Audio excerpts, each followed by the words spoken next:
Hi guys. Maaga ako nagbukas ng tindahan. Share ko lang sa inyo kaninang umaga.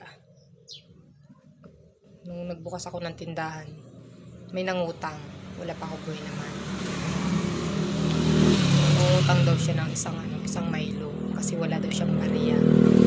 Eh, syempre hindi ko siya pinautang kasi nga wala pa akong buhay na mano. Sabi ko sa kanya, ay wala pa akong buhay na mano kasi kabubukas ko.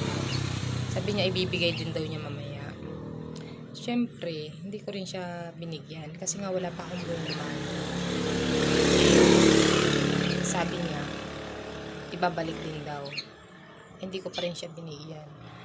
Sabi ko nga, ito tips lang sa may mga tindahan din. Siyempre, lalo pa ngayon, tindahan natin, maliit lang yung puhunan. Tapos, kaunti lang naman yung paninda natin, hindi naman marami. Tips lang naman natin sa mga maliliit na tindahan. Iwasan natin magpautang. Kasi, yan ang unang-unang magpapalugso ng tindahan mo. Kasi kung maaawa ka sa mangungutang, sila nga hindi naaawa sa may tindahan eh.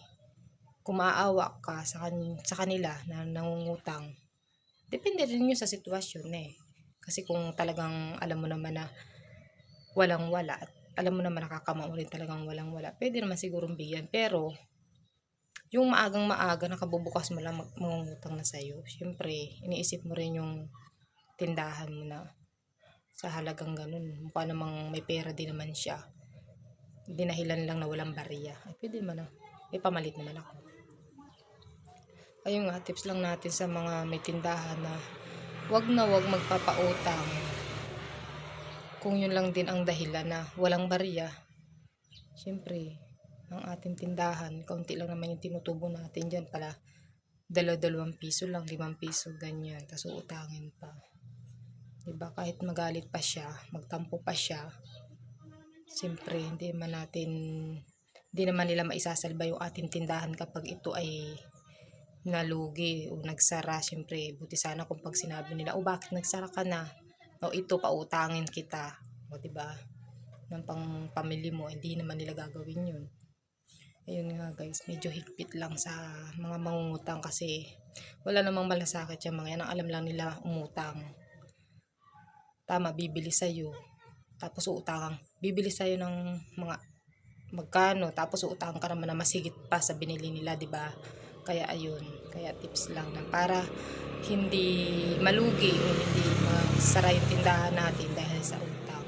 Konting higpit. Hindi naman sa tayo madamo.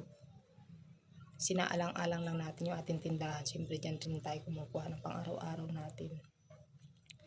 Ayun nga guys, kasi nainis ako kanina dun sa nangutang. Aga-aga nagbubukas ako ng tindahan tapos bigla kang uutangan. Di ba nakakainis? Parang walang Kung ang ganda-ganda ng umaga mo, bigla na lang, ha? O, di ba? Ngutang ka. Walang barya, wala kang barya.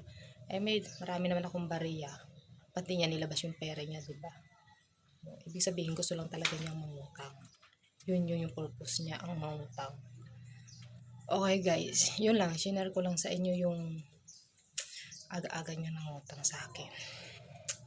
Eh, bahala siya kung saan siya bibili. Kasi siyempre siguro nainis siya sa akin kasi hindi ko nga siya pinautang sa halagang 1 pirasong Milo. Bakit ba? 1 Milo lang. Uutangin niya pa. Diba, ikakatuwiran niya pa sa akin, wala daw siyang barya. So what, kung ayaw sa akin bumili, diwa. Charot.